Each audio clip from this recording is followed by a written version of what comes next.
สวัสดีค่ะพามาครัวเจ๊ตุ้มที่พัทยานะคะมาดูว่าเรามาทานอะไรบ้างเชิญชมค่ะ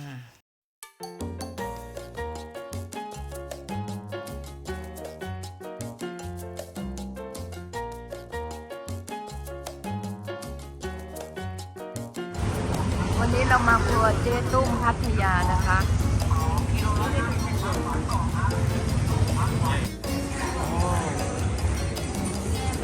ปลาที่น้ำปลา What's that? It's quick. So yeah, this salted egg. Yeah, Some mayonnaise. mama this salted egg. Come back to Prawn prawn fry right prawn fry.